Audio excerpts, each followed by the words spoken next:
Hello students, BA Part 2 Sociology First Paper Lesson 6. Today our topic is पारिवारिक समस्याएं, दहेज की समस्या, familial problems of dowry.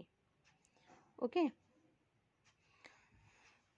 Then we start this video on this stanza, familial problems and problems of dowry. So I will discuss about the topic of this stanza. So without wasting much time in discussion, we should start this video on this stanza. Okay. पारिवारिक जीवन की समस्याओं में दहेज प्रथा वर्तमान समय की सबसे व्यापक और गंभीर समस्या है। यह सच है कि हिंदू समाज में बाल विवाह विच्छेद पर नियंत्रण और बहुत सी दूसरी रूढ़ियों के कारण अनेक विघटनकारी प्रवृत्तियां उत्पन्न हुई हैं, लेकिन दहेज प्रथा ने व्यक्ति, परिवार एवं संपूर्ण समाज के सामने जितनी गंभीर सामाजिक एवं आर्थिक समस्याएं उत्पन्न की हैं, उसका उदाहरण संसार के किसी भी दूसरे समाज में देखने को नहीं मिलता है। ऐसा अनुमान है कि भारत में प्रतिवर्ष लगभग 8,500 स्त्रियों को केवल दहेज के कारण आत्महत्या करने के लिए विवश होना पड़ता है। और आरंभ में दहेज की समस्या मुख्यतः धार्मिक विशेषताओं से प्रभावित थी। ओके, तो पारिवारिक जीवन की समस्याओं में दहेज प्रथा, मतलब अगर हम पारिवारिक जीवन की समस्याओं में दहेज प्रथा को देखें तो वर्तमान समय की सबसे बड़ी समस्या यही है और सबसे गंभीर समस्या भी है। यह सच है कि हिंदू समाज में बाल विवाह विच्छेद पर नियंत्रण और बहुत सी दूसरी रूढ़ियों के कारण अनेक विघटनकारी प्रवृत्तियां भी उत्पन्न हुई हैं, लेकिन दहेज प्रथा ने व्यक्ति, परिवार एवं संपूर्ण समाज के सामने जितनी गंभीर समस्याएं उत्पन्न करी हैं, उसका उदाहरण संसार के किसी भी दूसरे समाज में देखने को नहीं मिलता है। ऐसा अनुमान है कि केवल दहेज के कारण आत्महत्या करने के लिए 8,500 स्त्रियों को मजबूर होना पड़ता है। और आरंभ में ये जो दहेज की समस्या थी, धार्मिक विशेषताओं से प्रभावित थी। ओके, लेकिन आज इसमें आर्थिक स्वार्थ जुड़ जाने के कारण इसने अत्यधिक विषम रूप ले लिया है। ओके,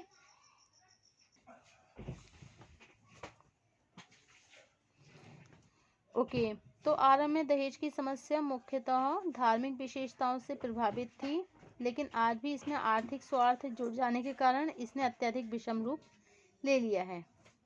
यह समस्या तब गंभीर हो जाती है जब बाह्य रूप से प्रत्येक व्यक्ति दहेज प्रथा की कटु आलोचना करता है। इस समस्या का दूसरा पक्ष यह है कि कुछ समय पहले तक दहेज प्रथा का प्रचलन केवल हिंदुओं के कुछ वर्गों तक ही सीमित था, लेकिन आज एक संक्रामक बीमारी की तरह इनका विस्तार न केवल हिंदू जातियों में होता जा रहा है, बल्कि यह समस्या दूसरे धर्म के अनुयायियों को भी प्रभावित करती जा रही है। ओके, तो प्रभावित होती जा रही है। तो वर्तमान स्थिति यह है कि व्यक्ति जितना अधिक संपन्न और शिक्षित है, वह दहेज का विरोधी होने के स्थान पर उतना ही अधिक दहेज लेने का प्रयत्न करता है। इसका तात्पर्य यह है कि शिक्षा और आर्थिक स्थितियों में सुधार होने के साथ दहेज प्रथा की समस्या पहले से ज़्यादा गंभीर होती जा रही है। सन 1981 में भारत महिला समाज ने अपने वार्षिक प्रतिवेदन में इस प्रश्न पर अत्यधिक चिंता व्यक्त की कि दहेज निरोधक अधिनियम तथा सरकार के अनेक प्रयत्नों के बाद नवविवाहित स्त्रियों के द्वारा की जाने वाली तथाकथित आत्महत्याएं 20 से 30 ईयर्स तक की आयु में सबसे अधिक क्यों होती हैं। ओके, स्वाभाविक है कि जिन्हें आत्महत्या कहा जाता है, साधारणतः दहेज को लेकर की जाने वाली सुनिश्चित हत्याएं ही होती हैं। इस समस्या के विभिन्न पक्षों को समझने के लिए आवश्यक है कि हम दहेज प्रथा के वास्तविक अर्थ तथा इसके वर्तमान विकृत रूप को समझने का प्रयत्न करें। साथ ही इस तथ्य का भी मूल्यांकन करें कि दहेज प्रथा किन दशाओं का परिणाम है तथा हमारे समाज में कितने प्रतिकूल रूप से प्रभावित किया है, मतलब इसने हमारे समाज को कितने प्रतिकूल रूप से प्रभावित किया है। Okay, so this is the background of the familial problem. Okay, now the next topic हमारा real meaning and the distorted form. Okay, distorted form of the dowry. अब डाउरी के ऊपर हमारा जो रियल मीनिंग है, दहेज का वास्तविक अर्थ एवं विकृत रूप। Okay, so this is the real meaning of the dowry system. दहेज प्रथा के okay, so this is the real meaning and the distorted form of the dowry. Okay, वास्तविक earth of the dowry system. दहेज प्रथा के औचित्य के जो भी लोग दहेज प्रथा के औचित्य के जो लोग धार्मिक आधार पर स्पष्ट करते हैं कि वे वास्तव में इसके मौलिक अर्थ से परिचित नहीं होते हैं।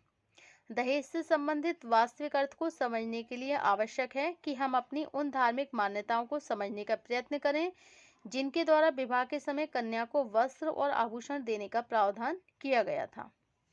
दहेज का संबंध, the relation of the dowry, जो भी ये दहेज का संबंध होता है आज वस्त्र और आभूषण से उतना नहीं है जितना कि विवाह के समय कन्या पक्ष से एक नगद राशि को प्राप्त करने से है। सबसे बड़ा आश्चर्य तो यह है कि भारत में स्वतंत्रता प्राप्ति के बाद जैसे शिक्षा, नारी जागरण आदि में वृद्धि हुई, विवाह के समय नगद राशि की मांग बढ़ती।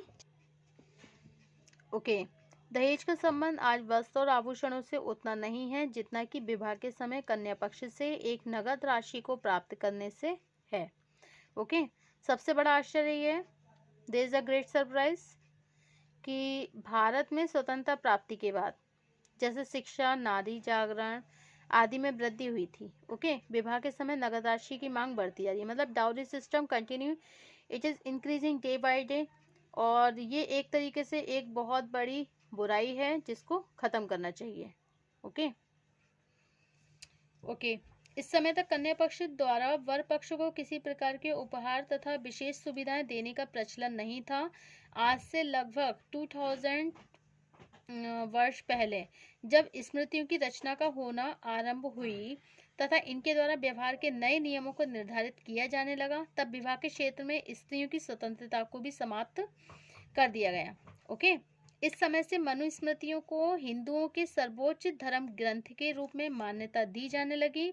मनुस्मृति में हिंदू विवाह के 8 स्वरूपों का उल्लेख करते हुए यह स्पष्ट किया गया कि विवाह के सभी स्वरूपों में ब्राह्म एंड प्रजापति विवाह सर्वोत्तम है।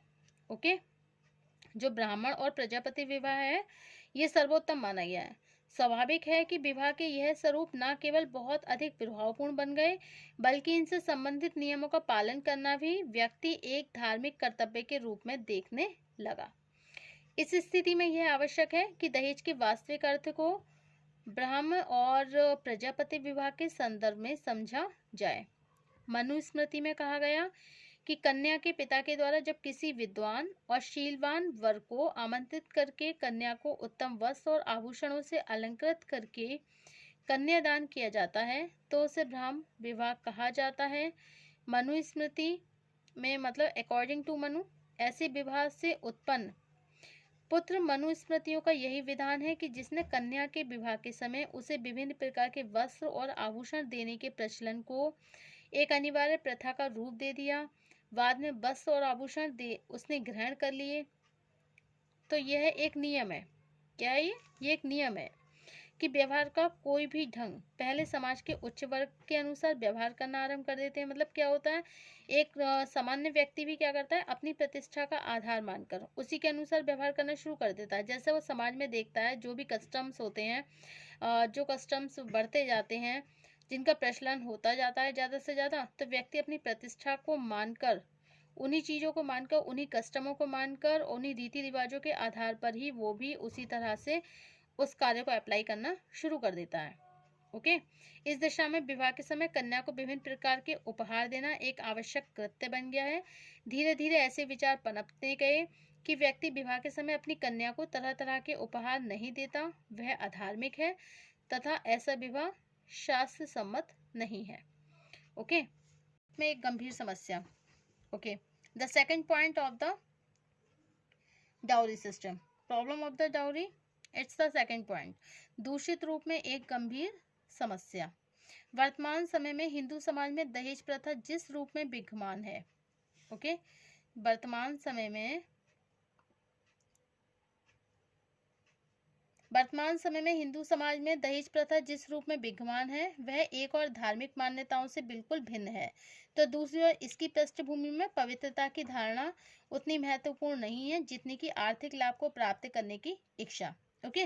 वास्तविकता यह है कि भारत में जब जाति व्यवस्था से संबंधित नियमों को व्यवहार का आवश्यक आधार मान लिया गया, तो संभ्रांत और कुलीन परिवारों ने अपनी ऊंची सामाजिक स्थिति का लाभ उठाते हुए कन्या पक्ष को अधिक से अधिक उपहार देने के लिए बाध्य करना आरंभ कर दिया। इसके फलस्वरूप समाज में दहेज प्रथा का जो विकृत रूप था वो सामने आने लगा, मतलब एक बुराई के रूप में सामने आने लगी ये डाउरी सिस्टम। और उससे संबंधित प्रमुख विशेषताओं को इस प्रकार से समझा जा सकता है। तो ये दूषित रूप में गंभीर समस्या डाउरी सिस्टम क्या है, एक तरीके से एक ये बहुत सीरियस मैटर भी बोल सकते हैं इसको, क्योंकि क्या होता है हिंदू समाज में दहेज प्रथा जिस रूप से विद्यमान है, एक और तो वो धार्मिक मान्यताओं से बिल्कुल भिन्न है, और दूसरी और इसकी पृष्ठभूमि में पवित्रता की धारणा दिखाई जाती है। मतलब पवित्रता की धारणा भी वो इतनी महत्वपूर्ण नहीं है। It's not a much importance that आर्थिक लाभ को प्राप्त करने की इच्छा, मतलब व्यक्ति को अगर कोई भी अगर वो इकोनॉमिक बेनिफिट भी प्राप्त करना चाहता है, तो रियलिटी यह है कि भारत में जब जब जाति व्यवस्था से संबंधित नियमों को व्यवहार का आवश्यक आधार मान लिया गया, तो संभ्रांत और कुलीन परिवारों ने अपनी ऊंची और सामाजिक स्थिति का लाभ उठाते हुए कन्या पक्ष को अधिक से अधिक उपहार देने के लिए बाध्य करना शुरू कर दिया। मतलब एक ये व्यक्ति के लिए जरूरी कस्टम हो गया कि उसे चाहे वो उसकी कैपेसिटी हो या ना हो डाउरी की देने के लिए, फिर भी उसको अपनी बेटी के लिए दहेज देना ही है, और ये समाज का एक बहुत जरूरी नियम बन गया। ओके। अब फर्स्ट पॉइंट है इसका, वर्तमान युग में व्यवहारिक रूप से दहेज प्रथा। वर मूल्य मतलब ब्राइड ग्रूम प्राइस। वर्तमान युग में व्यवहारिक रूप से दहेज प्रथा वर मूल्य ब्राइड ग्रूम प्राइस का भी पर्याय बन गया। इसका तात्पर्य यह है कि जो व्यक्ति जितना अधिक शिक्षित होगा, जितना ज़्यादा पढ़ा लिखा होगा, संपन्न होगा, कुलीन परिवार से संबंधित होगा, उसके विवाह के समय कन्या पक्ष से उतना ज़्यादा उसे दहेज पाने का प्रयत्न किया जाता है। मतलब ये है कि अगर वर पक्ष की तरफ से भी वर का मूल्य भी डिसाइड हो गया कि जितना ज़्यादा व्यक्ति पढ़ा लिखा होगा, संपन्न होगा, एक कुलीन परिवार से होगा, तो विवाह के समय कन्या पक्ष से उसे उतना ज़्यादा दहेज मिलेगा। Okay. So these are the characteristics of the familial problems and the problems of the dowry, and thank you for watching my YouTube channel. Thank you so much.